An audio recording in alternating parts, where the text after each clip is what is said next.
Waalaikumsalam warahmatullahi wabarakatuh. Selamat pagi Pak Kepala. Ya, selamat pagi Bu Guru. Sesuai dengan kesepakatan kita kemarin, saya ingin mewawancara Bapak tentang pengambilan keputusan kebijakan universal. Boleh Bapak perkenalkan diri secara singkat? Ya, terima kasih Bu Guru ya. Saya Muhammad Isnaini, Kepala SDN 4 Kerara, Kabupaten Lombok Timur, Provinsi Nusa Tenggara Barat. Selama ini bagaimana cara Bapak mengidentifikasi kasus-kasus yang merupakan dilema etika atau rujukan moral?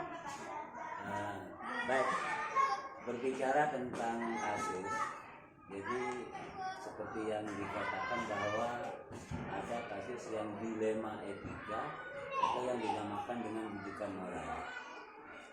Terkait dengan moral ini tentu kita sebagai manusia pasti memiliki perasaan, Bu Guru ya. Secara kedinasan aturan itu sudah tertuang di dalam peraturan Menteri Penataan Aparatur Negara sudah jelas. Kemudian nanti pemerintah daerah juga mengeluarkan aturan lagi. Dinas Pendidikan dan Kebudayaan pun menurunkan lagi aturan tersebut, bahkan sampai tingkat satuan pendidikan. Nah, ketika aturan-aturan yang sudah dilaksanakan dengan tepat, maka saya selaku pimpinan tentu tidak perlu lagi untuk berceramah, tidak perlu lagi untuk memberikan wejangan atau menyuruh Bapak dan Ibu Guru di Satuan Pendidikan terkait dengan tugas pokok dan fungsinya selaku guru. Nah, kita kerucutkan lagi berbicara tentang dilema etika, Bu Guru ya. Bahwa PIDER tahun 2019 mengatakan bahwa berpikir itu merupakan hasil akhir untuk mencapai tujuan. Kemudian ada kita berpikir untuk peraturan. Kepala sekolah itu ada yang berpikir tentang rasa peduli. Nah, dari ketiga apa yang dikatakan oleh PIDER ini, saya mencoba menerapkannya. Terkait dengan aturan, saya membuat aturan sesuai dengan Kementerian Aparatur Negara. Kita tetapkan. Bahkan ada aturan yang dibuat oleh BKPSDM Kabupaten. Itu kita pajangkan. Ketika itu sudah dibaca, maka saya yakin personal yang ada sudah tahu tugas dan fungsinya sebagai seorang guru ya. Kapan harus datang, kapan harus mengajar, kapan harus pulang. Apa yang disiapkan oleh seorang guru. Tidak hanya dia mengajar, ada administrasi dan sebagainya. Nah, itu tidak perlu lagi kita berbicara karena ini kaitannya dengan etika moral sekarang. Nah, satu hal yang perlu kita kedepankan adalah diskusi. Kita harus selalu menjalin komunikasi terhadap sesuatu masalah atau setiap masalah yang dihadapi. Dan yang paling penting adalah kita saling menghargai perasaan masing-masing sehingga tidak terjadi kontak atau tidak ada dilema antar etika di satuan pendidikan itu, Bu Guru ya. Jadi intinya Pak Guru ya, selalu terjalin komunikasi dengan para guru, anak buah supaya terjalin kerjasama yang baik. Nah, selama ini bagaimana cara Bapak menjalankan pengambilan keputusan di sekolah Bapak, terutama untuk kasus-kasus di mana ada kepentingan yang sama-sama benar atau sama-sama mengandung nilai kebajikan? Oke, baik. Hidup kita tidak terlepas dari dua pilihan, Guru, bahwa kita hidup ini antara iya dan tidak, antara baik dan kurang baik. Di dalam mengambil sebuah keputusan seperti hari ini, biasanya saya bersama personal yang ada di satuan pendidikan ini saya merasa sudah cukup bagus. Karena apa? Karena komunikasi yang perlu kita koneksikan ya. Sekarang kalau koneksi terutama untuk komunikasi ini kita sudah jarang sekali, maka bisa jadi masalah-masalah yang akan muncul tidak dapat terselesaikan. Sehingga bagi saya yang pertama kita ciptakan adalah konektivitas kita bangun hubungan baik kita. Nah, jadi kalau sekarang sudah zamannya canggih Bapak Ibu guru, kita lihat saja ketika kita punya HP tetapi tidak ada konektivitas internet di dalamnya, maka kita tidak bisa berhubungan dengan siapapun. Begitu juga dengan kita jalin konektivitas kita secara rasa melalui batin, kemudian kita bisa saling berbagi, kita sharing. Bukan berarti pimpinan itu lebih tahu tentang berbagai masalah dan cara penyelesaiannya, tetapi dengan diskusi kemudian kita meminta pandangan-pandangan dari setiap guru, insya Allah masalah yang terjadi pasti dapatkan solusi yang terbaik. Nah, itu yang saya lakukan, yaitu dengan menganalisis apa penyebabnya. Ya, penyebab masalah itu pasti ada. Kemudian kita mencari alternatif solusinya. Baru kita melakukan tindakan, baru kita mengeksekusinya dengan tindakan apa yang harus diberikan. Nah, itu guru yang saya lakukan. Jadinya yang intinya kalau ada kasus dianalisis dulu ya, Iya. kasusnya. Selanjutnya langkah-langkah atau prosedur seperti apa yang bisa Bapak lakukan selama ini? Langkah-langkah.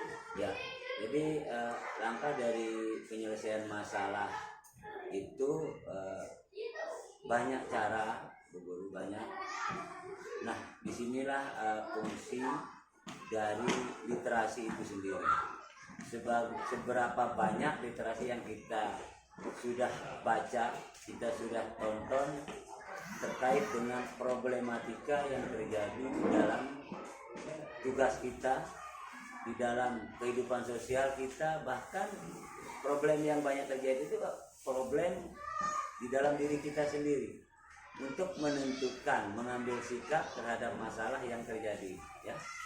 Nah, yang pertama ketika ada masalah, tentu saya akan berkomunikasi dengan siapa yang bermasalah. Mengapa? Karena kita tidak bisa mencari informasi dari hanya seorang, tetapi harus dari berbagai pihak. Menganalisis masalah itu terjadi karena apa? Ya, misalnya ada seorang siswa melakukan kejadian di luar, datang laporan ke sekolah. Kita tidak serta-merta nanti menjustis, memberikan sanksi kepada siswa itu dengan masalahnya, tetapi kita perlu dulu menanya. Ketika dia ada yang melapor, kita tanya kejadiannya di mana, kejadiannya jam berapa, apa yang dilakukan. Nah, ketika sudah ada, kita mencari informasi dari pihak lain, misalnya dari tetangganya, baru kita bisa menentukan langkah apa. Ketika informasi sudah ada, tentu kita akan melakukan tindakan persuasif, menggali informasi dari kedua belah pihak, sudah memanggil kemudian pihak yang bermasalah untuk menemukan solusi yang terbaik sebelum kita melakukan tindakan kepada yang bermasalah. Nah, itu yang saya lakukan. Jadinya kita harus tidak satu pihak saja kita panggil, harus kedua belah pihak dipertemukan, berdiskusi. Nah, hal-hal apa saja yang selama ini merupakan tantangan dalam pengambilan keputusan pada kasus-kasus dilema etika. Baik, Bu Guru. Jadi tantangan ataupun hambatan yang terjadi di satuan pendidikan itu terkait dengan personality, terutama tupoksi, ya, tugas pokok dan fungsi kita sebagai seorang guru. Walaupun guru itu seorang ASN, tapi berbeda tentu dengan ASN yang lain. Karena guru ini akan bertemu dengan makhluk hidup dan membina, dituntut untuk dituntut untuk mencapai tujuan, bahwa pada akhirnya nanti lulusan di satuan pendidikan ini menjadi manusia yang memiliki profil pelajar Pancasila ya sekarang, ya. Nah, terkait dengan hal ini saya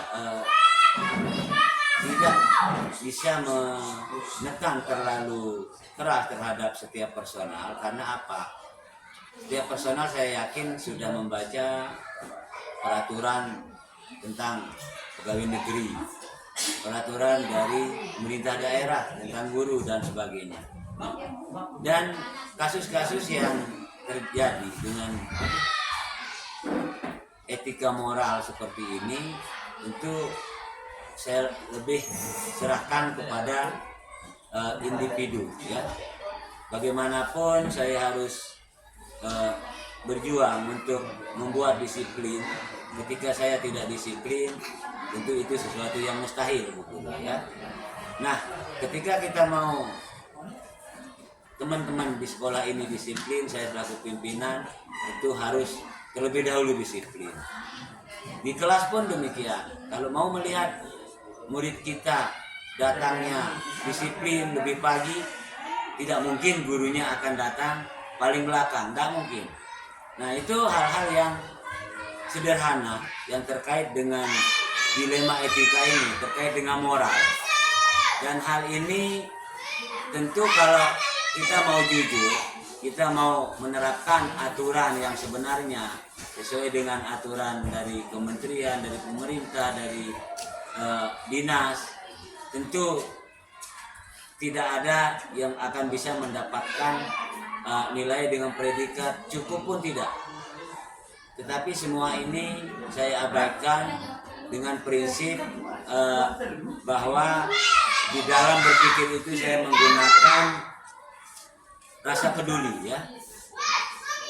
Ada teman yang terlambat, sudah masuk muridnya, dia datang, saya berpikir positif. Karena dia pakai motor, mungkin ban motornya kempes, mungkin bensinnya habis sehingga membutuhkan. Nah, hal-hal seperti inilah yang selalu saya komparasikan dalam kehidupan nyata dengan apa yang terjadi di dalam perasaan saya. Jujur, dalam perasaan selalu berdebat. Apa itu diberikan sanksi atau tidak? Nah, disinilah fungsi kita sebagai seorang pimpinan, bagaimana bisa mengakomodir setiap tantangan itu bisa diminimalisir, kemudian dilakukan dengan persuasif, kita komunikasikan dengan baik, dan kita lakukan kolaborasi. Dan satu tindakan saya yakin bisa merubah mental personal yang ingin berubah. Dan itu dimulai dari diri, ya. Ketika mereka tidak ingin berubah, siapapun, bahkan sampai Tuhan Yang Maha Kuasa pun tidak akan merubah kita. Itu intinya. Intinya kita bisa berubah dari diri kita sendiri dulu. Iya, harus dari diri kita. Selanjutnya, apakah Bapak memiliki sebuah tata kelola atau jadwal tertentu dalam sebuah penyelesaian kasus dilema etika? Apakah Bapak langsung menyelesaikan di tempat atau memiliki sebuah jadwal untuk menyelesaikannya? Bentuk atau prosedur seperti apa yang Bapak jalankan? Secara implisit, memang sampai saat ini kita tidak memiliki jadwal yang terukur untuk hal ini. Tetapi kalau melihat dari administrasi yang ada, inilah peran pimpinan. Ada yang namanya peran pembinaan di bidang BK ya. Jadi bimbingan dan konseling. Nah, hal-hal seperti ini harusnya dilakukan secara kontinu, terjadwal. Tetapi saya melakukannya di satuan pendidikan ini lebih banyak dengan cara diskusi, dan masalah-masalah ataupun tantangan hambatan yang terjadi itu tidak dibiarkan untuk berlarut-larut. Ketika ada satu isu tantangan, satu isu kejadian, maka harus segera kita komunikasikan dengan semua warga sekolah, terutama GTK yang ada di sini. Nah, jadi secara implisit sampai saat ini saya belum membuat jadwal untuk bimbingan dan konseling terkait dengan problema atau masalah dari setiap personal ataupun masalah yang terjadi dengan siswa. Tetapi kita sudah mulai melakukannya sejak saya di sini. Banyak masalah yang timbul dan setiap masalah itu bisa terselesaikan. Semua itu dengan melalui musyawarah, melalui diskusi yang baik, pendekatan persuasif yang baik, kemudian kita lakukan kolaborasi untuk menyelesaikan masalah dan mengambil tindakan. Nah, itu yang saya lakukan. Jadinya setiap permasalahan langsung diselesaikan, Pak ya. Ya, jadi kita tidak boleh membiarkan ketika ada masalah untuk ditunda. Apapun yang sedang kita lakukan ketika ada masalah, maka mari kita selesaikan dengan mencari akar masalahnya. Kita analisis, kemudian kita lakukan alternatif apa untuk menyelesaikannya. Selanjutnya, adakah seseorang atau faktor-faktor apa yang selama ini mempermudah atau membantu Bapak dalam pengambilan keputusan dalam kasus-kasus dilema etika? Setiap masalah memiliki akar yang berbeda. Demikian juga dengan solusi. Nah, selama ini alhamdulillah saya belum mencari ahli ataupun penegak hukum untuk menyelesaikan masalah. Karena masalah yang terjadi di sekolah ini, di satuan pendidikan ini, selalu kita diskusikan bersama, selalu kita mencari solusi untuk penyelesaiannya. Jadi intinya bahwa tidak ada masalah yang tidak terselesaikan jika dilakukan dengan cara diskusi, dengan cara musyawarah, dan dilakukan dengan rasa peduli atau care based ya, care based thinking. Jadi care based thinking itu yang sangat dibutuhkan sehingga kita bisa saling menghargai satu sama lainnya. Itu saja, Bu Guru.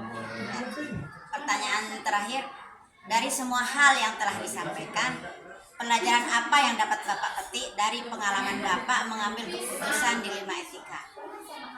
Nah, keputusan tentang dilema etika ini adalah sebuah keputusan yang boleh dikatakan terkait dengan moralitas kita sebagai insan pendidikan.